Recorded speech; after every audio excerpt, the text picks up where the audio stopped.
4e réunion ordinaire des conseils des ministres qui s'est tenue ce vendredi à la Cité de l'Union africaine. Un seul point était inscrit à l'ordre du jour et 2 textes portant respectivement sur le projet d'ordonnance portant nomination des commissaires spéciaux et commissaires spéciaux adjoints du gouvernement chargés d'administrer les nouvelles provinces. L'autre texte faisant allusion au projet de loi organique portant modification de l'article 19 de la loi organique numéro 13/011-B du 11 avril 2013 portant organisation juridique de l'ordre judiciaire. Le compte-rendu est fait par Lambert Mende, porte-parole du gouvernement congolais. Et sécurité a présenté au Conseil des ministres le projet d'ordonnance portant nomination des commissaires spéciaux et commissaires spéciaux adjoints du gouvernement chargés d'administrer les nouvelles provinces en exécution de l'arrêt numéro R. Const 0089/2015 du 8 septembre 2015 de la Cour constitutionnelle. L'opinion se souviendra que cet arrêt de la Cour constitutionnelle avait ordonné au gouvernement de prendre sans tarder les dispositions transitoires et exceptionnelles en vue de faire régner l'ordre public, la sécurité et assurer la régularité ainsi que la continuité des services publics dans les nouvelles provinces. C'est dans le but de matérialiser l'exécution de cet arrêt, dans le strict respect de la Constitution et des lois de la République, que le projet discuté propose la désignation des commissaires spéciaux du gouvernement et commissaires spéciaux adjoints du gouvernement pour administrer les nouvelles provinces à titre transitoire et exceptionnel. Il convient de noter à ce sujet que l'injonction de la Cour constitutionnelle cadre parfaitement avec l'esprit de la loi numéro 08/012 du 31 juillet 2008 portant principes fondamentaux relatifs à la libre administration des provinces, qui stipule dans ses articles 63 à 66 qu'en cas de nécessité en matière de représentation de l'État en province, le pouvoir central peut se substituer au gouverneur de province. Ce projet d'ordonnance a été adopté par le Conseil et sera soumis à la sanction de son Excellence, Monsieur le Président de la République. Par la suite, le ministre de la Justice et Droits de l'Homme a présenté au Conseil un projet de loi organique modifiant et complétant la loi organique numéro 13/011-B du 11 avril 2013 portant organisation, fonctionnement et compétences des juridictions de l'ordre judiciaire.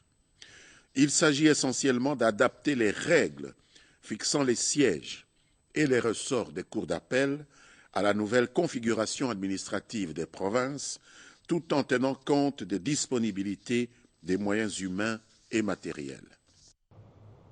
L'actualité reste également dominée par le point de presse de ce vendredi du bureau politique de la majorité présidentielle. Il était question de préciser leur position et leur soutien à leur autorité morale de la majorité présidentielle, Joseph Kabila, au lendemain de la déclaration des membres du G7 qui ne se sont pas, indique l'AMP, conformés aux idéologies de leur famille politique. C'est ici, dans ce cadre, que les membres de la majorité présidentielle et leurs alliés se sont réunis pour situer l'opinion sur leur position après la fronde qui a eu lieu au sein de leur famille politique. L'idéal politique poursuivi par le président Joseph Kabila Kabange et sa majorité présidentielle ne se limite pas à cette démocratisation de façade que nos anciens collègues essayent de nous imposer pour faire plaisir à ceux qui se sont arrogés depuis les années 60, le droit de faire main basse sur notre pays pour piller ses richesses et qui s'organisent pour continuer à les piller. Nous suivons les mouvements de solidarité et de désolidarisation des membres des partis qui se doivent désormais de déterminer avec précision leur camp en âme et conscience. Le garant constitutionnel en République démocratique du Congo, c'est bien le chef de l'État. Il s'appelle Joseph Kabila Kabange. Et lui seul au terme de l'article 69 de la même Constitution, est appelé à jouer ce rôle. Le G7 avait entre autres prêté au chef de l'État l'intention de briguer un troisième mandat à la tête du pays, d'où cette précision. Ont-ils une preuve que vous pouvez brandir qui démontre que la Constitution est violée par rapport au mandat ou par rapport à une ou à telle autre disposition? Donc cela ne relève que d'un procès d'intention. Le président de la République, nous vous l'avons dit, il l'a toujours dit, nous ne faisons que répéter ce que lui-même a dit. Il a dit que la Constitution est à respecter et sera respectée. Avez-vous une preuve? Cette plateforme reste ferme. Le respect de la charte de la MP ou le divorce. Par ailleurs, la majorité présidentielle se dit toujours intacte malgré le départ du G7, considérant ce départ comme un coup d'épée dans l'eau. Et politique toujours, les députés membres du groupe parlementaire AFDC et alliés réaffirment leur allégeance à l'autorité morale de l'AMP et au président Kabila. Ils ont affirmé leur soutien ce vendredi au cours d'une déclaration politique prononcée par l'honorable Koko Nyangi, président de ce groupe parlementaire. Cette position du groupe parlementaire AFDC et alliés démontre la volonté ferme de soutenir le président de la République.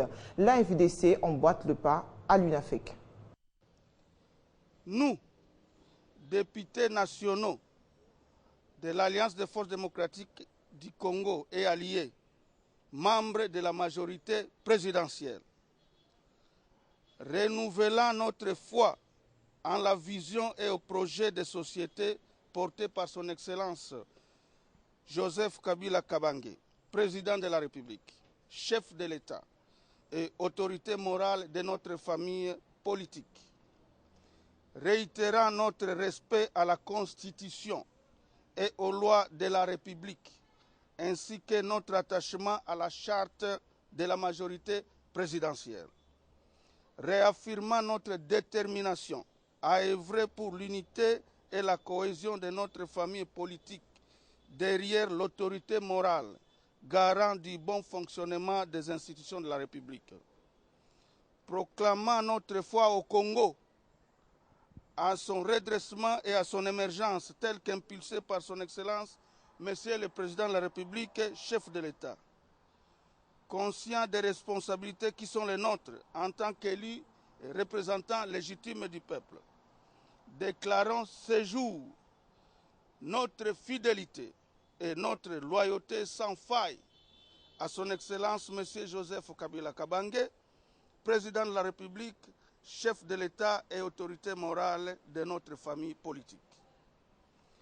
Notre attachement, notre totale détermination à l'accompagner sans condition aucune dans son action tendant à consolider l'unité, la stabilité et la paix dans notre pays, à redresser son économie, à œuvrer pour le bien-être social de notre peuple et à veiller à l'organisation des élections de la base au sommet. Et puis, Emengoy, ministre de la Défense, a reçu en son cabinet de travail l'ambassadeur des États-Unis d'Amérique en RDC, James Swan. L'homme d'État américain a présenté officiellement son nouvel attaché militaire, le colonel Allen. Un autre temps fort de l'entretien, c'est la relance de la formation des militaires congolais par ceux américains. Visite de présentation, mais aussi de coopération militaire. Reportage signé Jacob Timbi. Au sommaire de leur entretien, le ministre de la Défense nationale, Emengoy Moukena, a rappelé à ses hôtes leur véritable rôle en RDC. Après la présentation de son nouvel attaché militaire au ministre de la Défense congolaise, l'ambassadeur James Swan a jugé opportun de s'entretenir avec le ministre pendant cette période préélectorale pour la RDC et pour les États-Unis. Il est passé au crible les différents programmes des États-Unis en RDC, entre autres, formation des unités d'intervention rapide, celui d'autosuffisance alimentaire des grands et petits bétails, mais aussi des volailles au sein du camp colonel Baouma à Kisangani, lequel projet que l'ambassadeur américain signale être au point d'achèvement après l'éradication de la LRA. L'objet principal de notre visite, comme vous avez dit, c'était d'abord de présenter au ministre et à son équipe notre attaché militaire, le colonel Alan Pepper, qui vient de démarrer ses fonctions en RDC. Évidemment la présence de notre attaché militaire qui s'occupe aussi de nos programmes de coopération militaire nous a donné l'opportunité de souligner encore une fois les différentes activités de coopération entre nos deux militaires. Des activités telles que les programmes de formation pour les hauts cadres aux États-Unis, même la coopération dans le domaine de l'agriculture. En ce qui concerne les élections à RDC, James Swan a rassuré Mngui Mukenalu Sadiese du respect des lois du pays, s'est contenté des multiples programmes des Nations Unies pour les élections paisibles, soutien en formation sur les civismes ainsi que de porter la société civile congolaise à un niveau de connaissance d'agir pour se faire entendre paisiblement. Quittons la province pour la province de l'Équateur. Les FARDC, en plus de leur tâche traditionnelle de protéger et défendre l'intégrité territoriale de la RDC, ils s'attellent aussi dans les travaux de développement et autres. C'est à ce titre que le commandant de la 13e région militaire a procédé le week-end dernier à Mbandaka à la remise des brevets aux opérateurs de saisie militaire et civile qui ont terminé la formation en informatique organisée par l'état-major de la dite région militaire. Pamafi Otenga. Désormais, l'état-major commandement de la 13e région militaire ne va plus recourir aux services extérieurs pour parfaire les travaux de son administration. La cérémonie de la remise de brevets de participation aux stagiaires ayant suivi la formation de la première promotion des opérateurs de saisie assurée par la direction de l'informatique de la dite région militaire a eu lieu le samedi dernier en Mbandaka au coffre-derrière de cet état-major sous la présidence du général Johnny Luboya Nkashama, commandant 13e région militaire. Durant 3 mois, soit du 7 avril au 7 juillet 2015, 20 stagiaires sélectionnés localement à travers ces différentes unités qui 16 seulement ont tenu le coup jusqu'à la fin, dont 11 militaires et 5 personnels civils ont bénéficié 3 modules de base de l'informatique bureautique, à savoir module Windows, module Word et module Excel, répartis en théorie et en pratique. Général Johnny Luboya donne ici ses impressions. Les officiers soient en formation, soit les officiers, les soldats et tout le monde en permanence. En temps de paix, il faut qu'il y ait la mise en condition.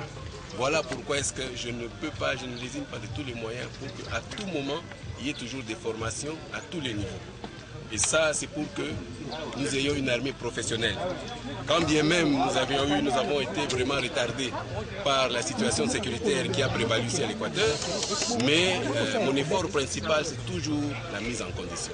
Comme on peut le constater, les FARDC de la 13e région militaire, en plus de leur tâche constitutionnelle de protéger l'intégrité territoriale de la RDC, s'articulent aussi au développement intégral dans la perfection de son administration. Par la même opportunité, le général Luboya a fêté ses 50 ans d'âge avec les lauréats et les cadres de l'état-major de la 13e région militaire.